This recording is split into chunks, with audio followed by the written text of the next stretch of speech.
All right, well, welcome. Thank you for coming. My name is Brian Rose. I'm an endocrinologist. I just relocated from Wisconsin here in May. Started here at Bozeman Health in June. So as an endocrinologist, we deal with diseases that are caused by excess of or lack of different hormones. We also deal with diabetes and probably thyroid disease are, let's see if that's a little bit better, are probably the two more predominant disease areas that we would evaluate. But tonight I'm going to talk about thyroid nodules, when to ignore and when to evaluate. And this has become a pretty common problem, especially with increased use of imaging and ultrasounds. So we're going to discuss observations regarding incidence of thyroid cancer, review the evaluation of thyroid nodules, and just talk about characteristics of nodules that are associated with higher risk for thyroid cancer. So we'll get into some detailed information, but I hope you walk away from this just understanding a little bit better about the role of evaluating thyroid nodules and the importance. So this this would be a little bit more commonly seen before use of iodine supplementation in our foods. So this is a very large thyroid nodule. You can see displacement here of the neck. This is not commonly what we see anymore. But a thyroid nodule, really, it's a discrete lesion within the thyroid gland that's distinct from surrounding tissue. And that's how we can see it on ultrasound. I think some general truths to ultrasounds is that we probably medically perform too many. Too many thyroid nodules are probably biopsied, and probably too many low-risk nodules are followed. And so these are considerations that perhaps we should be, as a medical community, changing how we approach this. Thyroid cancer is the reason we care about thyroid nodules, and thyroid cancer has become the most common endocrine malignancy. It's about 2% of all cancers diagnosed, and the vast majority are in women.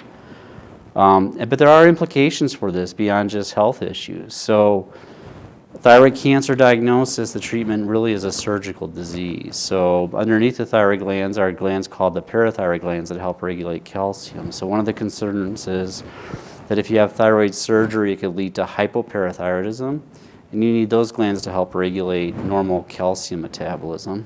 There are nerves underneath the thyroid gland that innervate your voice box, that if they're injured, that can cause hoarseness.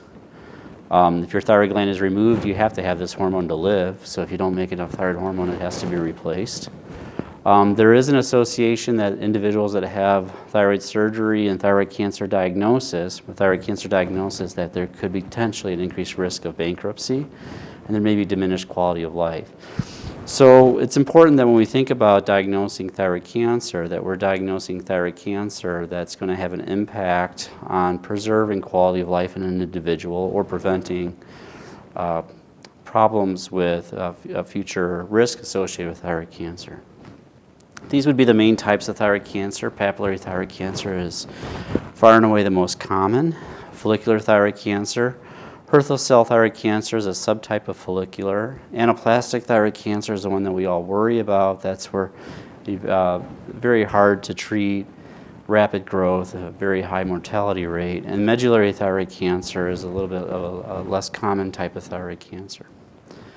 If we look at thyroid cancer, and these are the observed rates of thyroid cancer that previously occurred in 2003 and 2007, and they extrapolate this, I just use the mouse here. We extrapolate, these rates were extrapolated based on what would be expected to happen over time. And this, however, is the observed rate of thyroid cancer that has been occurring in 2003 to 2007, 1998 to 2002, 1993 to 1997. And what this is demonstrating is that our diagnoses of thyroid cancer are so much greater than really what was expected. So there's been this explosion of diagnoses of thyroid cancer in the United States. If we look at other areas in the world, in South Korea, they started advocating ultrasound screening and made it available to people. And ultrasound is really our most sensitive test for detecting thyroid cancer. And then we can see that the observed incidence of thyroid cancer in South Korea dramatically increased with increased utilization of ultrasound and ultrasound screening. And so the question is, although that we're capturing more patients with thyroid cancer, the question is that beneficial? Are we preventing illness? Are we preserving quality of life? And those are important questions. This is a graph, and I know that some of this can get a little bit detailed, but I'll walk you through it. And this is looking at different cohorts, white, non-Hispanic, Asian Pacific Islander, blacks, and it's looking at the subsequent incidence from 1988 to 1991 to 2003 to 2005, looking by sex and ethnicity and looking at the different thyroid cancers. And we can see with this curve here a dramatic increase in papillary thyroid cancer for thyroid cancers less than 1 centimeter. So there's a very large increase in diagnosis of very small thyroid cancers. We can also see that there's also an increase in larger thyroid cancers as well, 5 centimeters, but a lot of what's driving the increase in incidence is detecting smaller and smaller thyroid cancers. And it's important to note because very small thyroid cancers are actually pretty common on autopsy studies, maybe as much as 20%. So there's a large background of thyroid cancer that people die with that never ever becomes clinically relevant. And so we have to ask ourselves, is it really important to diagnose every thyroid cancer, or are you subjecting individuals to more complications of surgery for a small thyroid cancer that may not necessarily have any impact on their life? This is looking at trends, just another graph to look at it. Incidence of total thyroid cancer. We can see that this graph here is looking at the total thyroid cancer incidence is increasing in the United States. The steepest curve is driven by that most common thyroid cancer, papillary thyroid cancer. But we can also see that there's some increase in follicular thyroid cancer, maybe a slight increase in medullary thyroid cancer, and perhaps a slight increase in anaplastic, the worst kind of thyroid cancer. However, if we look at the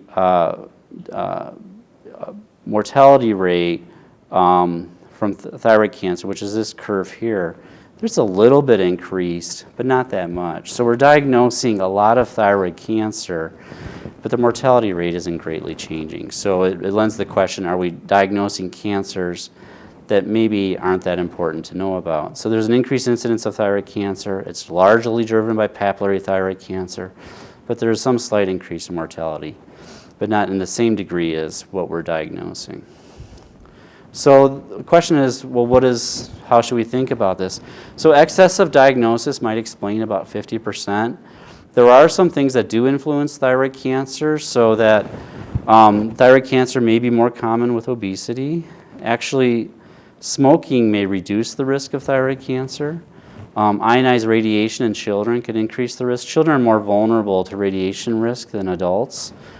There may be other environmental factors. There might be risk of iodine deficiency. So it's not all detection bias, meaning just a greater incidence because we're finding smaller and smaller. There is other factors involved here. So for thyroid cancer, we should note that it's been dramatically increasing in incidence, not just in the United States, but worldwide. It's particularly in young and middle age. There's been a dramatic increase in identifying small, and microscopic would be thought of less than 1 centimeter. So small papillary thyroid cancer, lots of more diagnoses. But large thyroid cancers are also more frequent. Death rates from thyroid cancer have slightly increased. And so it lends the question that perhaps there's excessive interventions for very small papillary thyroid cancers. If we're seeing all this thyroid cancer increase, but the death rate's not changing very much, maybe we're detecting thyroid cancers that don't matter, as opposed to our therapies have gotten a lot better. So when we think about thyroid nodules, this is having that understanding of thyroid cancer as a background is important, because this is how thyroid cancers are predominantly diagnosed, from finding thyroid nodules. Again, a nodule is just an area in the thyroid gland that's a little bit different than the surrounding tissue. So palpable thyroid nodules, perhaps 5% of women, 1% of men. Thyroid nodules are more common in women. But high-resolution ultrasound shows women over the age of 70, 55% have thyroid nodules. So thyroid nodules are very common. Thyroid cancer occurs in really about 5 to 7% of patients with thyroid nodules that are biopsied.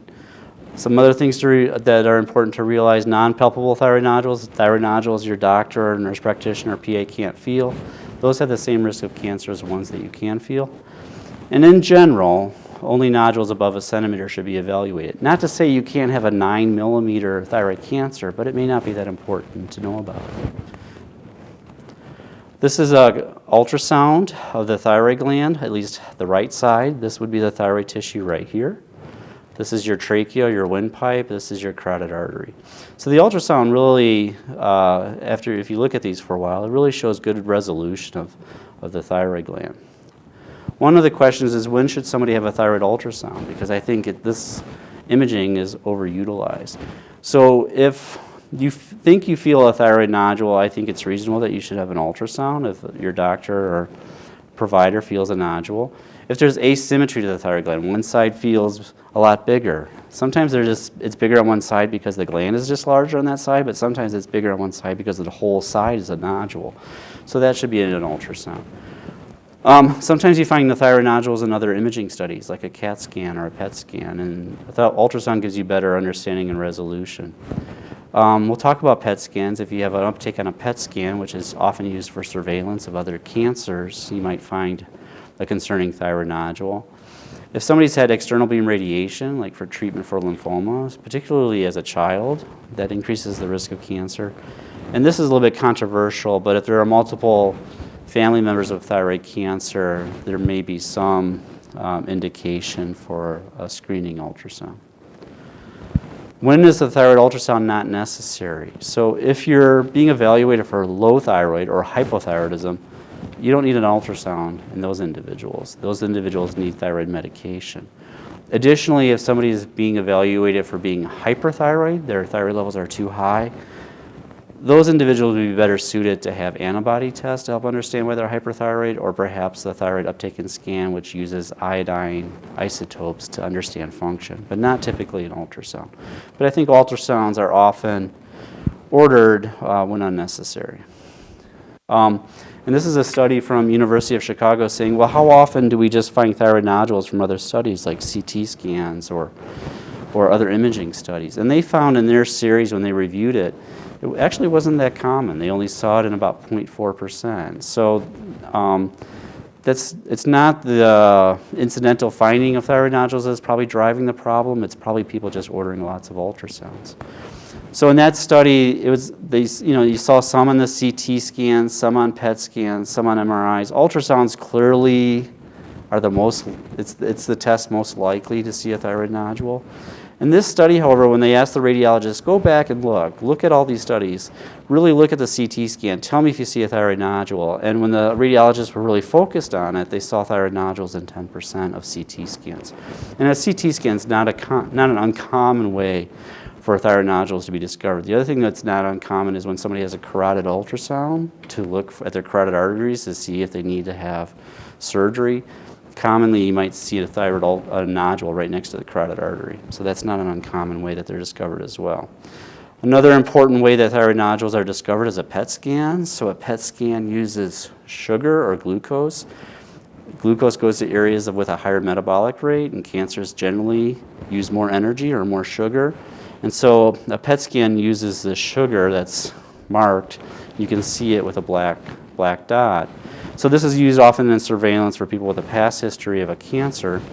But if you see a PET scan with uptake in the thyroid gland, nodules that take up PET are about 30% risk of thyroid cancer. So if you have a PET scan with an uptake in the thyroid, that needs to be evaluated. We know that you can have inflammation in the thyroid gland that can take up PET. Those are often just benign thyroid tissue or Hashimoto's. So diffuse uptake's not that concerning, but you should have an ultrasound to look at it. It's when you have that focal uptake on a PET scan, about 30 to 35% of those have thyroid cancer. So those should be studied and likely biopsied.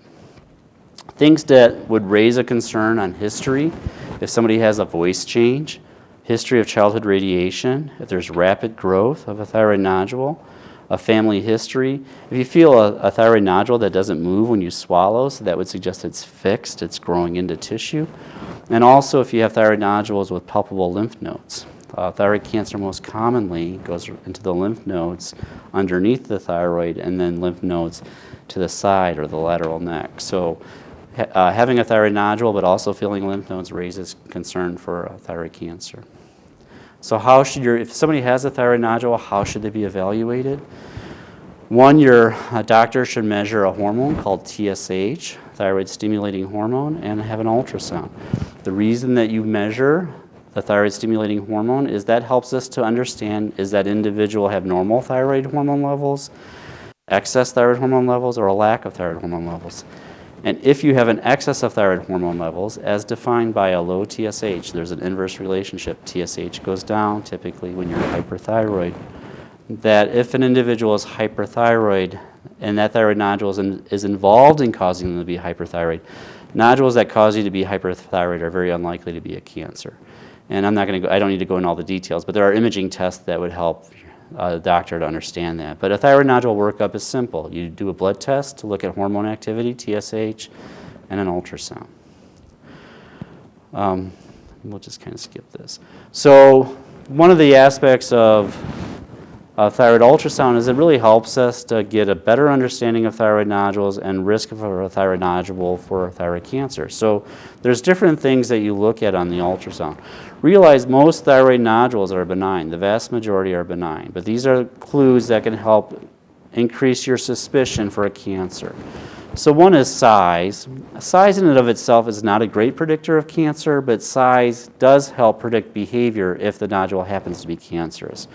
Meaning larger thyroid cancers are more likely to spread than smaller thyroid cancers. But size in and of itself doesn't clearly differentiate between being benign or non-cancerous versus cancerous.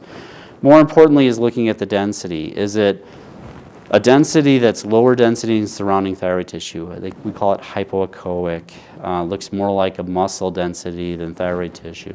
So low density is a higher risk. If it has calcifications, particularly microscopic, where it looks like sprinkles of calcium through the nodule, that makes it higher risk.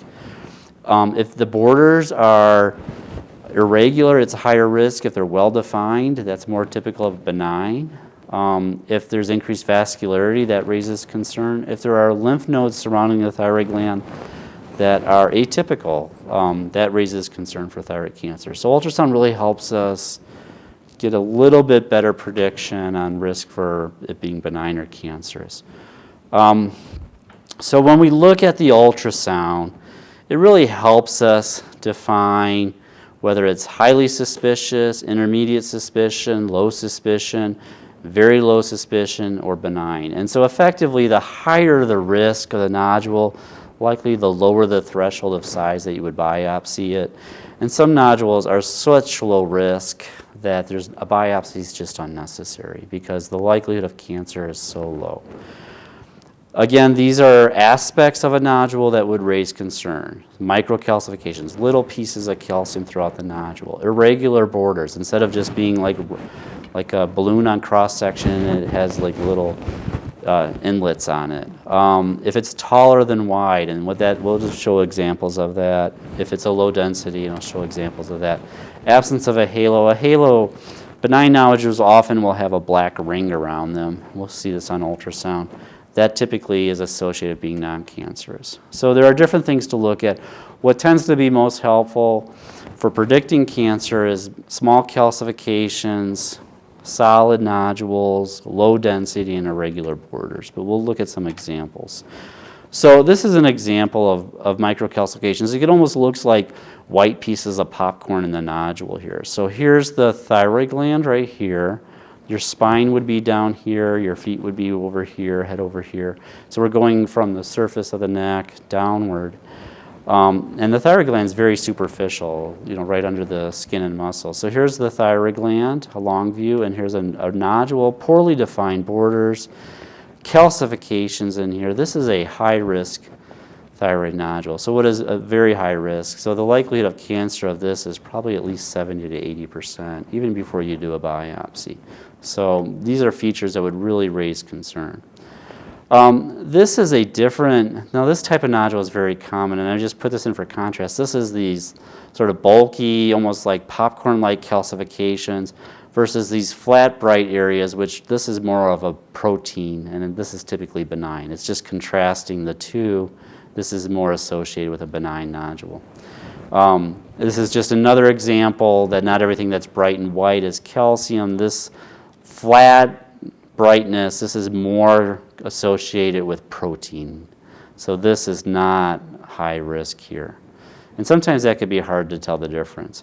This is an example of an irregular margin. It doesn't look like a tennis ball on cross-section. It's got this irregularity to it. This makes this a higher risk nodule. This is the observation of more taller than wide. So the dimension, the depth dimension, this is going, this is the anterior to posterior, so you're going deep. So this dimension is taller than wide. So this makes an increased risk for thyroid cancer. This is another suspicious finding. This looks like it's growing here into the muscle. So when the borders are not well defined, it could be because tissue is kind of just blending in with the other ones. So this looks like it's invasive here into the muscle. This is the muscle layer here. Here's thyroid tissue here, and this is a thyroid nodule. So this is a high-risk thyroid nodule. And these are features that are evaluated on ultrasound. This is just another characteristic for high-risk, lost my mouse here, high-risk nodule, is when you have a rim of calcification that's kind of broken up like this, as opposed to just a solid ring, which you can see in benign nodules. This is a higher risk, this broken rim of calcification. So these are all high-risk findings. Additionally, for instance, here's a lymph node where it's got abnormal density in it, some growth near the thyroid gland. This is probably thyroid cancer in the lymph node. This raises concern. So your highest risk nodules are lower density, they're solid, they have irregular borders, they have microcalcifications, they may be taller than wide, they may have associated lymph nodes that are abnormal. So all of those would make high suspicion those nodules ought to be biopsied. As opposed to benign lymph nodes. Your neck has lots of lymph nodes. It's very common to see lymph nodes in the neck. Benign lymph nodes, they look like they're sort of stretched out, they're long, they may have this fatty structure in them called a hilum. So having lymph nodes in your neck is actually fairly expected, that we all often have lymph nodes in there. But this, having benign lymph nodes doesn't change the risk. So these are just examples of some very benign appearing lymph nodes in the neck. This would be a suspicious lymph node. It's round, it's not long, it's got abnormal densities in it. So round lymph nodes are more concerning for cancer. This is another concerning lymph node. It's got abnormal densities in it, it's got some calcification in it. This is a lymph node with papillary thyroid cancer. Again, another suspicious lymph node. It's round, it's not stretched out, it's got this rounded increased depth. So that's an important thing that's looked at on ultrasound. So these are all features that would be the highest suspicious for thyroid cancer on ultrasound, and this helps guide nodules that ought to be biopsied. Generally, if you have nodules with these features, risk of cancer is 70 to 90%, and usually a nodule of this size, you'd biopsy it if it's above a centimeter. So this is just looking at other examples of thyroid nodules. These would be intermediate risk. They're solid, but they don't have the calcifications, they don't have the irregular borders. These are lower risk for cancer, but we generally would biopsy these above a centimeter. Low suspicious nodules are nodules that are solid, but they're of a different density. They're brighter. So these low suspicious nodules, generally we would biopsy them if they're above 1.5 centimeters. Or they may be partially cystic. They might have fluid in it. So nodules that are partially cystic or brighter on ultrasound tend to be lower risk. Very low suspicious nodules, and hopefully I'm not overwhelming you with all the detail, but very low suspicion nodules often look like a sponge on cross-section. We call that spongiform, or if you like, an English muffin with nooks and crannies in it. These are very low-risk nodules, and generally When typically biopsy these nodules above 2 centimeters. So ultrasound can really help prevent. If you look at features, you could exclude a lot of thyroid nodules potentially that are low risk or very small.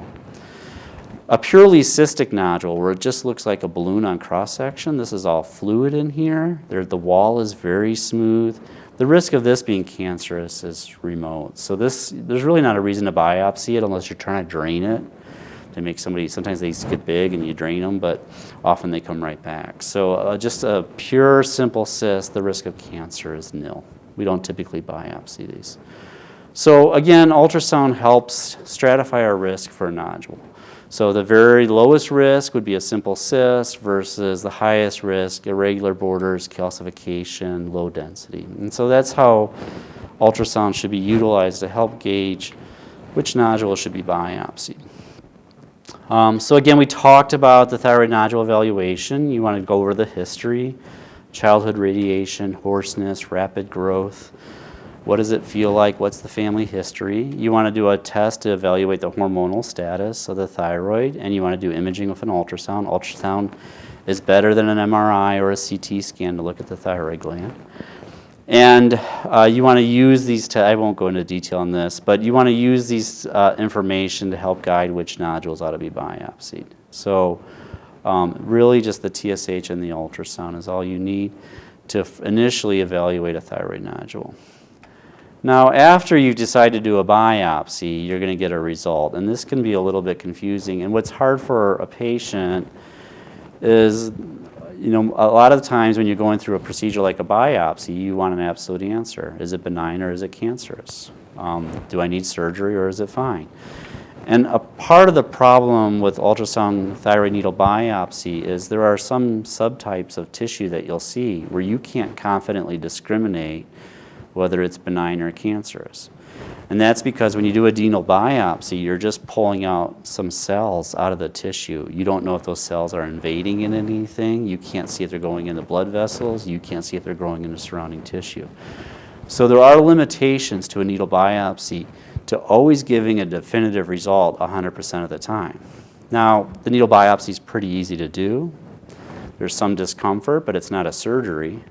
There's no problems with recovery. You don't need to, you don't get sedation or anything of that sort, just some local anesthesia with some lidocaine, and you get some needle pokes into the nodule. It's not to say it's a pretty simple test. It's not, there's some discomfort. But needle biopsies prevent a lot of people who have benign thyroid nodules from undergoing a surgery. So it's a helpful test in that it excludes a lot of people from undergoing any surgical procedure. And these are the types of results you can get from a needle biopsy. You can get non-diagnostic, which means you didn't get not enough tissue was taken from the sample. So if there's not enough tissue in the sample, you can't make a prediction whether it's benign or malignant. You could have a nodule that's benign, and that's most common. So if it's benign, nothing needs to be done with it. Maybe a repeat ultrasound might be done at some point in time, but if it's benign, you don't need surgery. If it's suspicious for cancer, typically the recommendation would be that individual proceed with having their thyroid removed, both sides. And if it's malignant, again, both sides of the thyroid gland would be removed. Thyroid cancer is really a surgical disease. The most important treatment is surgery. So it's surgery, and then occasionally radioactive iodine and occasionally other therapies, but this is really a surgical disease. There's the diagnoses in the middle from a needle biopsy which cause frustration with the doctor and the patient because you don't have a definitive answer. You're dealing with probability. And so there's this atypia of undetermined significance or follicular lesion of undetermined significance. That is a subtype on the biopsy where it doesn't mean they got enough tissue. It's not about they didn't get enough tissue. It's just from the tissue that's obtained. There are some features on there you can see with cancer, and there are some features you can see with a benign nodule, and the pathologist can't confidently say whether it's cancerous or benign. And typically the risk of cancer in that individual is about 5 to 15%. If all those patients go to surgery, in some series, they have about 15% risk of cancer. So the majority are benign, but you can't tell. And so sometimes this is a situation where you might repeat the biopsy, You may follow it with ultrasound. Sometimes we can repeat the biopsy and do other special tests on the nodule called molecular markers, which can further differentiate whether something is benign or malignant. But there is some areas of uncertainty on the needle biopsy. So these two areas of atypia or suspicious follicular neoplasia often lead to potential repeat biopsies, follow-up, sometimes other testing with a repeat biopsy with other tests. Sometimes it's just the nodule looks suspicious and there might be a recommendation for surgery where it's most likely benign, so you just take out that half and then you get better understanding from surgery. So that's just a limitation of this test. If we look at how often does this occur, most nodules are benign, so a needle biopsy prevents a lot of individuals with thyroid cancer from undergoing surgery. A malignancy rate is in that range of 2 to 5%, but suspicious 1 to 6%. But there are it's not uncommon to get this area of uncertainty, and that's just a limitation of the test. Typically, what do we do with this? If it's unsatisfactory, you should repeat it. If it's benign, we reassure. We talked about if it's in this area of uncertainty, and then if it's suspicious or malignant, typically the recommendation would be surgery. Let me just skip to here. So I want to have time for any questions. So nodules, we typically do blood test, understand the status of the thyroid hormone function. We do an ultrasound. We really have to be careful about overly diagnosing low-risk thyroid cancer in individuals. And nodule characteristics can really help guide which nodules ought to be biopsied. So I'll stop. Thank you for your attention. And I'll stop there to address any questions you might have.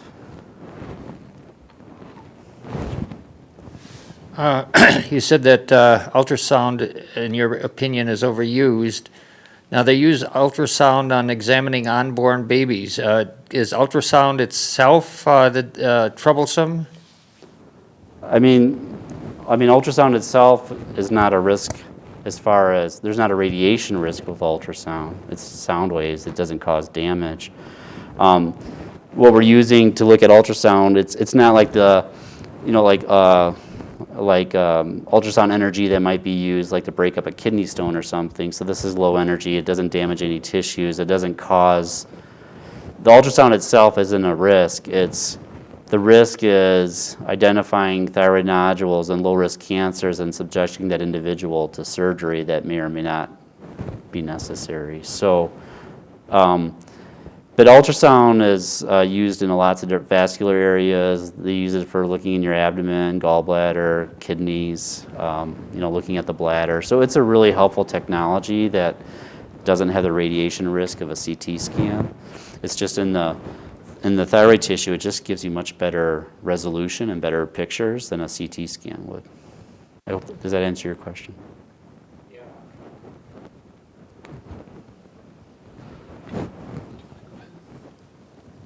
I'm just going to ask because it's a sort of follow-up, but so you're really saying it's not that the ultrasound is overused. In fact, most of your pictures were ultrasound. Right. So, in fact, it's just that it's not that the images aren't discriminated enough by someone who's familiar with the necessary the symptoms to discount the idea of surgery or even biopsy, right? Yeah, I think there's two issues. A lot of times, as ultrasound has become smaller machines, easier to have in the office, probably cheaper technology than it had been, that it's not uncommon ultrasounds are ordered for somebody who's low thyroid where it's not indicated, or perhaps hyperthyroid where generally not very helpful. And so there are these, or screening ultrasounds where it's just, well, let's make sure you don't have a nodule. So I think there are certainly an overutilization of ultrasounds that is performed. So that's one problem. And the other problem is that if a nodule is identified, that low-risk nodules or very small nodules are excessively biopsied. And this is, the concern is that if you have a large population of people and you say, well, if you have nodules below 1 centimeter, I know those could be a cancer and we're going to biopsy them. A lot of those patients might undergo a surgery where they get a complication or they have cost or other factors. I mean, what drives it is there are case reports of individuals that have thyroid cancer under 1 centimeter that has gone to lymph nodes and metastasized. Now, these are rare to have small thyroid cancers go outside the thyroid. And so that's what kind of raises the concern of everybody of subjecting the mass of people to all of this intervention to try to prevent this rare outcome. And so, but I think as a whole, if you look at there's probably more damage than good going after very small thyroid cancers. And so I think it's increased use of ultrasound and overzealous use of biopsy. So probably a combination. Is there any correlation between TSH levels and the likelihood of nodules forming? There is. So some of the thought is, women are more likely to develop autoimmune thyroid disease, of which the most common is hypothyroidism. Women may have a little bit higher TSH. So TSH, it does help.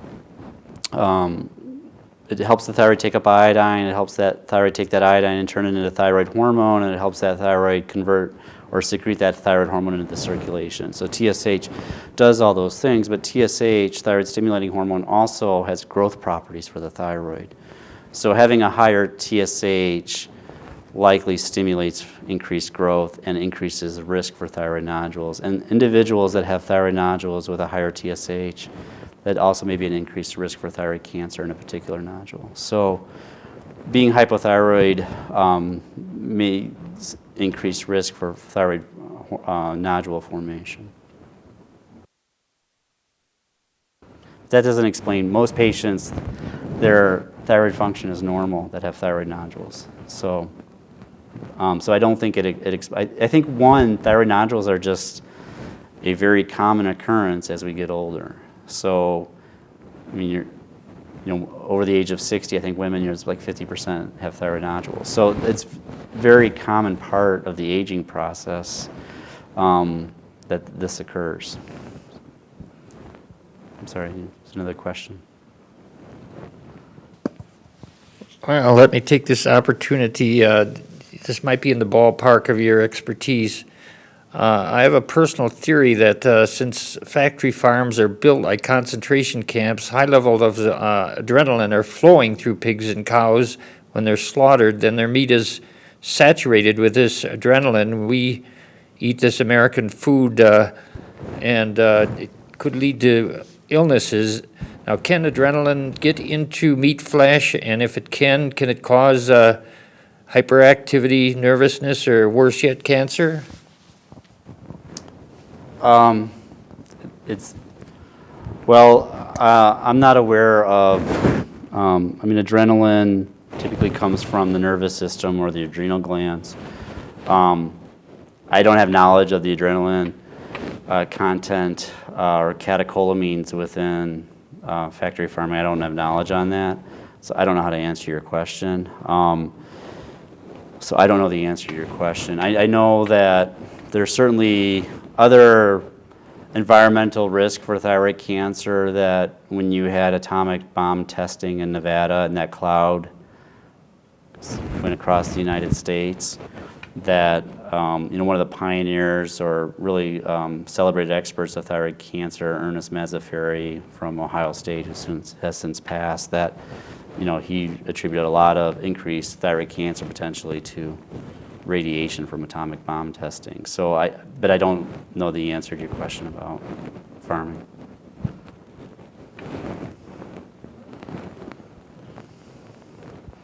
Sorry.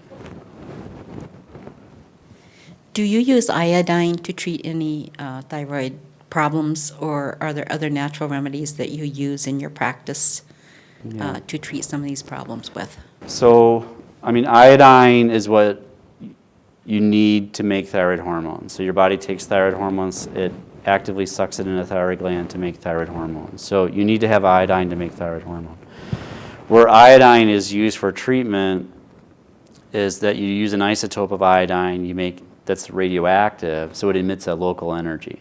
So if it's made radioactive, you can use that for diagnostic studies. So you can give a little bit that's not going to damage tissue, and then you can use low doses of radioactive iodine to help you to understand why somebody might be hyperthyroid. So sometimes it's used in diagnostic studies. It's also used in diagnostic studies, not therapeutic, but diagnostic studies to help understand if somebody has any persistent or recurrent thyroid cancer, because you could give that iodine with energy and then pick it up on a camera and see if there's evidence of recurrent thyroid cancer. So that's where it's used as diagnostic studies. And then it could be used therapeutically. So if you make the dose of radioactive iodine high enough, you can use it to kill thyroid tissue. So you can use it to kill an overactive thyroid gland, which could occur in a disease called Graves' disease, where your whole thyroid gland is stimulated by your immune system to be overactive. You can use it to kill, sometimes nodules are overactive, and they cause someone to be hyperthyroid, so you can use radioactive iodine to kill an overactive nodule. And we use radioactive iodine following thyroid surgery in patients with higher risk thyroid cancer, because it's been shown to reduce recurrence and improve survival. So that's where radioactive iodine is used. It's an oral treatment. It's not like radiation following breast cancer, so it's an oral treatment. It's typically, you get it in the nuclear medicine department, you swallow it, and you go home. So it's usually outpatient. With respect to hyperthyroidism and radioactive iodine, really hyperthyroidism treatment, depending on what causes it, typically the treatment options are surgical, radioactive iodine, or medicines to impair the ability of the thyroid gland to make thyroid hormone. So in patients, for instance, with Graves' disease, where the whole thyroid gland is activated to be overactive, I'd probably use radioactive iodine as a treatment choice, maybe in 20 to 25%. Probably the majority are on medication, and some individuals are best suited with surgery. So it's shifted, I think, in the country, where radioactive iodine used to be sort of first-line therapy for Graves' disease, and I think a lot more use of medication is being done recently. So hopefully that answers your question. Okay, thanks. Thank you for your attention. Thank you. Thanks.